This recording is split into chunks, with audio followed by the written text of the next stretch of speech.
Like you, I've watched several videos of how to grow your YouTube channel, and as you can imagine, the comments are always filled with people who are complaining about their YouTube channel not growing. When I click on these people's YouTube channels, I always see them have like 7 posts from like 2 years ago, and they're complaining about their YouTube channel not growing. Well, for number one, it takes the average person about 50 videos to get monetized on YouTube. So if you're spending 5 hours recording a video and 3 days editing it, you really need to find a system that helps you create more content on less time. I usually will pick 1 or 2 days a week where I record 5 videos each day and push out as much content as I can to get as much recognition in the YouTube algorithm as I can. So things that you need to do are, first, see, is the topic that I'm talking about going to be sustainable? Can I create 50 videos about this topic consistently? Do I have enough content to post 50 videos and then to still have something to talk about after that? If not, you really need to reevaluate the health of your channel, because you don't want to get monetized and then have nothing to offer your audience after that. So really sit back and think,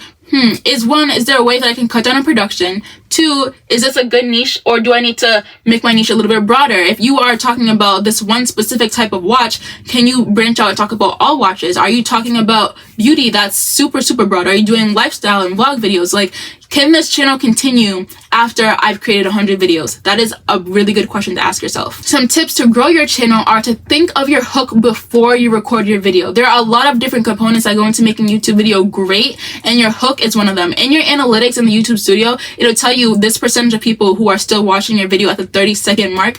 That needs to be as high as possible, because if YouTube gets the sense that people are not watching your videos, they're not going to push it out. They need people on their platform to keep watching the video so they can keep pushing out ads and keep making more money. So you really want to make sure the hook of your video, you're coming in with energy, or you're coming in with some kind of facts, or you're like stern. You want to make sure you're speaking loudly. You want to make sure you're clear on camera, and just really make sure you're delivering value up front. Don't start your video off with, "Hi, my name is Jennifer. I'm from St. Louis. I'm 35. Because really, like, I don't care. Even people that I watch regularly, I wouldn't stay for their videos if they started their videos like that. Like, just get to the point of the video. The second tip that I'm going to give you is to create more than one thumbnail. Your thumbnail, besides your hook, is the very most important thing, because without a good thumbnail, people are not even going to make it to hear your amazing hook that you're working on. Sometimes a lot of people don't even read the title. They just look at the thumbnail. So if your thumbnail isn't good and you're only creating one thumbnail, you really need to have more than one. So if one thumbnail isn't performing well, you can immediately swap it out with another one, and swap it out with another one, and really get your CTR as high as possible. Your CTR is a very important metric. If nobody's clicking on your video, YouTube is not going to keep pushing it out, because they're wasting space. Like, you're taking up space where they could be putting another video that's doing even better than yours. Make sure your thumbnail is simple. Make sure it provokes curiosity. Make sure your thumbnail is big enough to fit the screen. Make sure it takes up the whole screen and it's fitted for the mobile device. Like, if I'm watching your video on my phone and I see your thumbnail and it's like super zoomed out and it's not like attractive, I'm not going to click on it. It looks like you don't know what you're doing, and you really need to, if you're not established, you're not monetized yet, you really need to show up as that person. Like, this is your YouTube channel. You need to get on camera and put on a show for these people, because there's so many other videos that they could be watching. And if they're going to watch your video, you need to come with the confidence and act like this is your channel, because it is. Another tip that I would recommend is, if you can create videos on some type of finance topic. I think that finance videos do super, super well, like credit cards, savings accounts, what to do with this amount of money, how to make 10K in a month. If you can, if you're knowledgeable, try to create videos on that, or how-to videos in general. How to clean an oven, how to bake this kind of chicken, how to, like, whatever, any kind of how-to video that explains something. People are always going to be looking for that. That's like one of the quickest ways to grow your channel, by teaching and just giving value. And then you can start adding your personality and adding things you want to do later, because a lot of times, like, people's content, unless you're like a vlogger, a lot of your views will come from people who aren't subscribed anyway. So, as like silly as it may sound, like,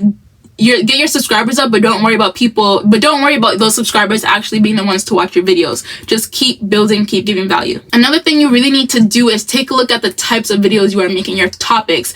A lot of times, if you haven't had a viral video yet, if your channel is not growing, it's literally the type of videos you are putting out. Sometimes your channel might not do well with certain types of videos. My channel, personally, I don't get the best engagement or reaction with investing videos. I get great reaction with credit card videos, savings account videos, but not investing specifically. So if your whole channel is built around this one topic and nobody wants to see it, it's time to switch it out. Give it like 3 or 4 videos 3 to 5 videos. If those 3 to 5 videos on the same topic don't perform well, move on. And if you need to, really utilize YouTube Shorts to grow your channel. I mean, I have gotten sometimes like 20 subscribers in a day just from one YouTube short, and you can really like post multiple YouTube shorts and really get a list and like go through a whole list, create like 20 different shorts you need to create. It'll take you 10 minutes. These are like 15 to 30-second videos. Don't make it too long, because sometimes longer YouTube shorts don't always do the best. YouTube Shorts are a great way to grow your subscriber account very, very fast if you know what you are doing. And again, a lot of the times I see new YouTubers on here, they spend so much money on equipment and stuff. Don't spend any money on equipment until you, one, are consistent and until you are seeing growth. Just because you have a pretty camera, if your topic is still bad, if your thumbnail is still bad, it's not going to make people want to watch it because you spent so much money on a camera. You know, that's just a hard truth. Start with whatever you have. Your phone, I promise you, the quality of your phone is really good actually, and you can really just start there and build. And once you start getting traction, or once you're monetized, then you want to invest in the equipment that you're going to need, because the last thing you want to do is go broke trying to build a YouTube channel that never even takes off. And I know you can build your YouTube channel, but just make sure you are doing it smartly. So those are my tips for growing your YouTube channel. Hope this was helpful. Let me know if you have any questions in the comments, and I will see you guys in the next one.